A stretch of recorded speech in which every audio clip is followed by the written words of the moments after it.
Well, I've said many times that if you get to be 65 or 70 and later, and the people that you want to have love you actually do love you, you're a success. I've never seen anybody that reaches that age. I mean, I'm not talking about somebody that's in extreme poverty or pain or something, but I've never seen anybody that, if they have a lot of people that love them, that is other than happy. And I've seen some very, very wealthy people that they give testimonial dinners to and name schools after and everything.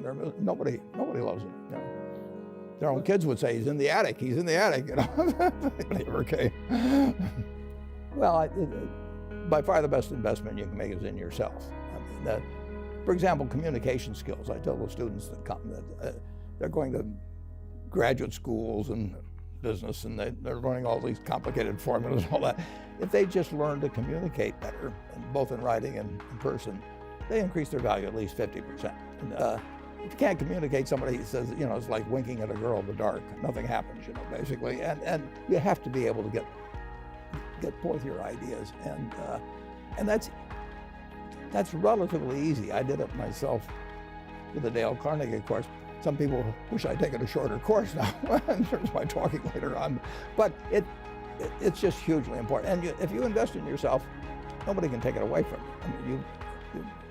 I mean, the second thing, which I'll get a certain criticism for not living it, but I do tell those students, you know, that if I gave you a car and it'd be the only car you get in the rest of your life, you take care of it like you can't believe. Any scratch, you'd fix that moment. You'd read the owner's manual. You'd keep a garage and do all these things, and you get exactly one mind and one body in this world.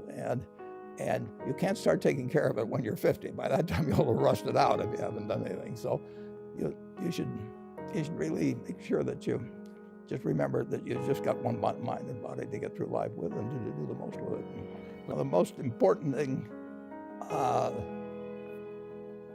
aside from the things I've talked about already, is really who you associate with. You want to associate with people that are better than you are. I mean, basically, you'll go in the direction of the people that you associate with, and you want to have the right heroes. If you want to emulate somebody, you better pick very carefully who you want to emulate. And when, obviously, you can't pick your parents. They're going to have an enormous influence on you, but you don't get a choice on that. But you get choices as you go down the line, and who you admire, who you want to copy, and the most important for most people in terms of that decision is their spouse. It's also important in terms of a partner in business, but the partner in life is the most important one. You want to pick a spouse that's a little bit better than you are, and then he or she, and you hope they don't figure it out too fast. Great. Biggest mistakes people make when investing? Well, they try to, they just don't realize that all you have to do is just buy a cross-section of America and then never listen to people like me or read the papers or do anything subsequently. They think that because you can trade, you should trade. You buy a farm, you buy an apartment house, you can't resell it tomorrow, and you know the cost of moving around. Now you get something handed to you, liquidity, you know, which is instant. You can sell, and the cost of doing it are pennies, you know, compared to other kinds of investment activity.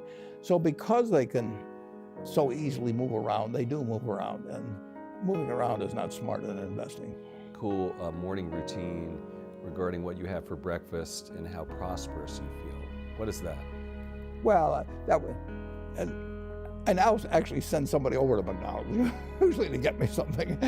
Since the publicity I got from earlier describing my habits at McDonald's, I now have somebody go in the office, but that was more for entertainment value. I eat exactly what I like to eat.